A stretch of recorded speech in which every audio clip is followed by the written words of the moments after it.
నమస్తే, welcome to our channel. గత 20 నెలలుగా దాదాపు 18 నెలలు యలహంక ప్యాలెస్లోనే ఉన్నారు జగన్మోహన్ రెడ్డి గారు.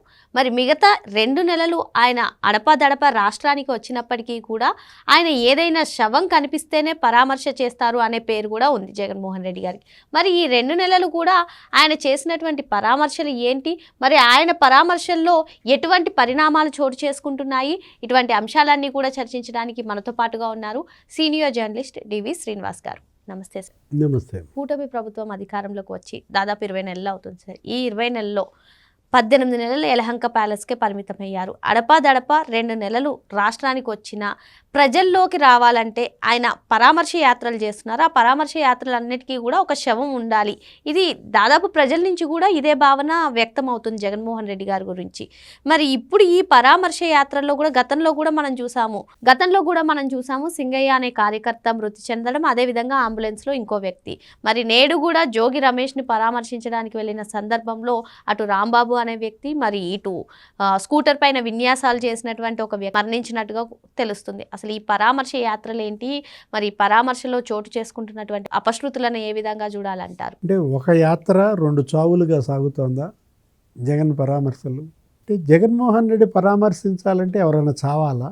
అంటే జగన్ అడుగు బయట పెడితే శవాలా? జనంలో చర్చ, శవానికి జగన్కి ఏంటి అనుబంధం? ట్రాజడీ, విషాదం అమ్మా ఇది. ఏది అంటే నువ్వు బయటికి రావాలంటే ఎవరన్నా బలి అవ్వాలా? బలి కోరుకుంటున్నాడా? ఇప్పుడు ఇది పరామర్శ యాత్ర లేకపోతే ఇది బలి యాత్ర? ఎందుకు ఈ విన్యాసాలు? మీరు ఎవరినన్నా వెళ్ళి పలకరించాలన్నా, లేకపోతే ఏదన్నా ఒక పర్యటన చేయాలన్నా, ఒక ఆందోళన చేయాలన్నా, ఒక మీటింగ్ పెట్టాలన్నా జనాన్ని చంపుకుంటూ వెళ్ళాలా? నిన్న గుంటూరు వెళ్ళావు, ఎన్ని కిలోమీటర్ల దూరం అది?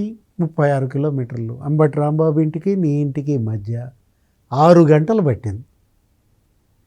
నరకం చూశారు, భయపడ్డారు, ఎవరికి ఏమీ కాకుండా ఉండాలి అని కోరుకున్నారు.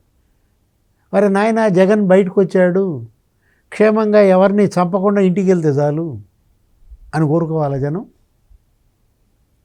మరి రాంబాబు ఇంటికి వెళ్ళడానికి 6 గంటలు తీసుకున్నావే, వచ్చేటప్పుడు ఎంతసేపట్లో వచ్చావు? అరగంట. అంటే వచ్చేటప్పుడు అరగంట అయితే వెళ్ళేటప్పుడు అరగంటలో ఎందుకు వెళ్ళలేదు? ఇదేంటి? ఇదొక షోనా లేకపోతే నీ షో? జనం చావా?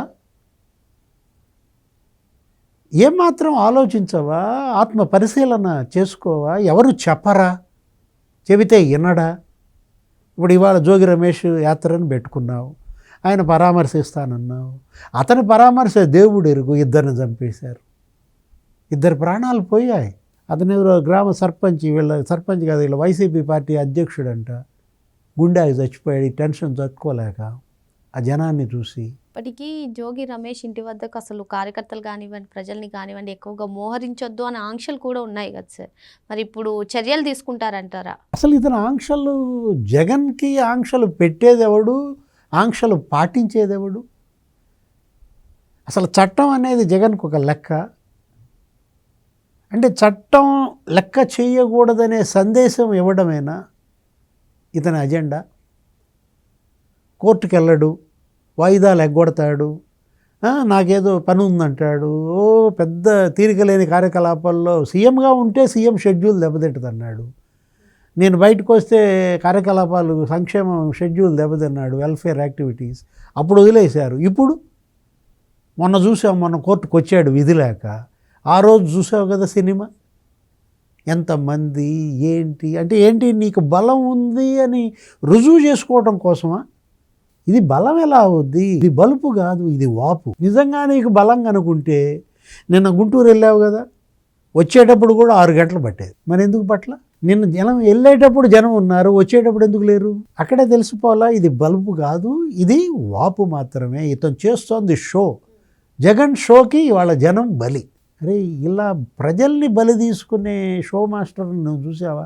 పరామర్శలు కూడా చూడండి సార్, సీఎంని తిట్టినటువంటి వ్యక్తిని, లేదంటే మినిస్టర్ని తిట్టినటువంటి వ్యక్తిని, లేదంటే మహిళా ఎమ్మెల్యేని తిట్టినటువంటి వాళ్ళని, ఇది కాకుండా ఒక గంజాయి బ్యాచ్ని, ఒక దొంగ బ్యాచ్ని, ఇలాంటి వాళ్ళని పరామర్శించడం అంటే చట్టం వాళ్ళకి శిక్ష వేసినప్పటికీ కూడా వాళ్ళనే వెళ్ళి పరామర్శించడం, ఆ పరామర్శల్లో ఇటువంటి అపశృతి నెలకొనడం ఏ విధంగా చూడాలి అసలు వీటన్నిటినీ కూడా?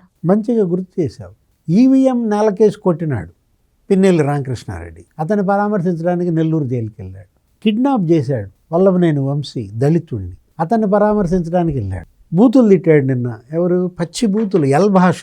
అంబటి రాంబాబు అతను ఏంటి 40 ఏళ్ల రాజకీయం అంటాడు, ఎప్పుడో భూమి పుట్టక ముందు ఎమ్మెల్యేగా చేసినాడు, రేపల్లెలో మాజీ మంత్రి. అరే ఎల్ భాష పచ్చి బూతులు మాట్లాడితే అంబటి మాట్లాడిందంటూ తప్పేంటంటాడు, జోగి రమేష్ మాట్లాడిందంటూ తప్పేంటంటాడు. అంటే బాబాయ్ నరికితే తప్పేంటా? ఏం తప్ప? నెయ్యి కల్తీ చేస్తే తప్పేంటి అని అడుగుతావా? 13 లక్షల ఎకరాలు కబ్జా చేస్తే తప్పేంటా? అంటే బూతులు తిట్టిన వాళ్ళకి పరామర్శ. ఇప్పుడు మనం చెప్పుకున్న దీని ప్రకారం వరుస పెట్టి, అరే ఫోర్జరీ డాక్యుమెంట్స్, దొంగ ఏంటి forgery, signature forgery, documents forgery, fake documents సృష్టించాడు కాకాని గోవర్ధన్ రెడ్డి, పరామర్శ. అంటే జగన్ చేసేది పరామర్శ యాత్రలు కావమ్మా. ఇదేంటి ఎవరికి పరామర్శ? జనానికి పరామర్శ కాదు, క్రిమినల్స్ పరామర్శ. నేరస్తులకి జగన్ చేస్తున్న ఈ పరామర్శలు నేరాలని ప్రోత్సహించడం కోసం, నేనున్నా అనే అండగా ధైర్యం ఎవరికి చెప్తున్నాడు? క్రిమినల్స్కి చెప్తున్నాడు. క్రైమ్కి జగన్ అండగా మారాడు. అంటే ఇప్పుడు జగన్మోహన్ రెడ్డి గారు ఈ పరామర్శలతో వైసీపీ కార్యకర్తలకే సవాల్ విసురుతున్నారని మనం అనుకోవచ్చా సార్? వాళ్ళు సవాలు విసరడం కాదు, వాళ్ళు ఇంకా ఉన్మాదంతో రెచ్చిపోతున్నారు. ఇవాళ ఒక ఫ్లెక్సీ చూసా, జోగి రమేష్ ఇంటి దగ్గర పెట్టారు, నువ్వు సృష్టించే విధ్వంసం కోసం ఎదురు చూస్తున్నా, నువ్వు చేసే కల్తీ కోసం ఎదురు చూస్తున్నా, నువ్వు చేసే కబ్జా కోసం ఎదురు చూస్తున్నా, నువ్వు నరికే శవాల కోసం ఎదురు చూస్తున్నానా? ఏంటి ఆ ఫ్లెక్సీ సందేశం? ఇప్పుడు జగన్ చేస్తున్న యాత్రల సందేశం కూడా అదే. మీ ఇష్టం వచ్చినట్టుగా మీరు మర్డర్లు చేసుకోవచ్చు, కిడ్నాపులు చేసుకోవచ్చు, కబ్జాలు చేసుకోవచ్చు, ఏదైనా చేసుకోవచ్చు, నేను మీకు అండ. అంటే ఎక్కడ డిమోరలైజ్ అవుతారో, ఇవాళ పోలీసింగ్ మనం చూసాం, అణిచివేస్తున్నారు. అక్కడ తెనాలి పోయాడు, వాళ్ళని పరామర్శించాడు. ఏది ఆ గంజాయి బ్యాచి, అక్కడ ఏదో కౌన్సిలింగ్ చేశారు, కొట్టారో మరేమో, చంద్రబాబు నిన్ను కూడా ఇట్లాగే నడి రోడ్డు మీద లాఠీలతో కొడితే అంటాడు. చూసావా జగన్ ఆ మాట అనగానే మరి ఆ గంజాయి బ్యాచ్కి మంచి ఇన్స్పిరేషన్ వస్తుందా రాదా? సార్ ఇక్కడ యథా నేత తదా కార్యకర్త అన్నట్టుగా సాగుతుంది. మరి కొంతమంది కార్యకర్తలు అంటే సింగయ్య వంటి కార్యకర్తలు, ఇప్పుడు రాంబాబు గారి పార్టీ అధ్యక్షులుగా ఉన్నారు, గ్రామ పార్టీ అధ్యక్షులుగా, వీళ్ళందరూ కూడా బలిపశువులు అయిపోతున్నారు కదా. వీళ్ళ పరిస్థితి ఏంటి? వీళ్ళ కుటుంబాల పరిస్థితి ఏంటి? అంబటి బలిపశువు ఎవరన్నారు ఆ మాట? నిన్నటిదాకా జగన్ వెంట ఉన్నటువంటి కిలారి రోసయ్య అన్నాడు. జగన్మోహన్ రెడ్డి క్యాండిడేట్ ఆయన, ఇది ఎంపీ క్యాండిడేట్ కిలారి వెంకట రోసయ్య, ఆయనే అన్నాడు ఏమని, జగన్ మరి అంబటిని బలి తీసుకున్నాడు. ఇప్పుడు అంబటి రాంబాబు ఉన్నాడమ్మా, సత్తెనపల్లి నుంచి ఎందుకు అతన్ని బయటికి నెట్టారు? కాపు టైగర్ కదా. అంటే కాపు టైగర్ అని తెలియదా మరి? సత్తెనపల్లి టికెట్ ఎగ్గొట్టినప్పుడు అక్కడేమో మళ్ళా తన యొక్క వ్యక్తికి టికెట్ ఇవ్వాలి, రాంబాబుని బలి తీసుకోవాలి. ఇప్పుడు సింగయ్య మీరు అన్నారు, సింగయ్య కుటుంబానికి ఏం చేశావు? సింగయ్య ఇంటికి వెళ్ళి ఎందుకు పరామర్శించలేదమ్మా? ఇప్పుడు అంబటి రాంబాబు ఇంటికి వెళ్ళావు, జోగి రమేష్ ఇంటికి వెళ్ళావు కదా. ఇదేనా నా ఎస్సీ, నా బీసీ? అంటే నా బీసీ అంటే జోగి రమేష్, నా కాపు అంటే అంబటి రాంబాబు. ఇతనికి ఇప్పుడు పరామర్శలు చేయాలనుకుంటే పేదోడి ఇంటికి వెళ్ళాలి. ఇప్పుడు చంద్రబాబు ఉన్నాడు ముఖ్యమంత్రిగా, ఇవాళ ఆయన ఈ 20 నెలల్లో 20 పేదల కుటుంబాల ఇళ్ళు సందర్శించాడు. పెన్షన్ ఇవ్వటానికో ఏదో వెళ్ళి వాళ్ళ ఇంట్లో ఉన్నారా లేదా, వాళ్ళకి పక్కా బిల్డింగ్ ఉందా లేదా, పట్టా ఉందా లేదా, వాళ్ళకి పింఛన్ వస్తుందా రాలేదా, నీ బిడ్డ ఉపాధి ఉందా లేదా, వాళ్ళు అడుగుతున్నారు. ఏమని? మాకు ఇల్లు లేదండి అంటే ఇల్లు కట్టి, మాకు బిడ్డకు ఉద్యోగం లేదంటే ఉద్యోగం వేయించటం, నేను ఏదన్నా ఒక షాప్ పెట్టుకుంటానంటే షాప్ పెట్టించటం. 20 కుటుంబాల తలరాతలు ఆయన 20 నెలల్లో ఎలా మన కళ్ళ ముందే మార్చాడమ్మా.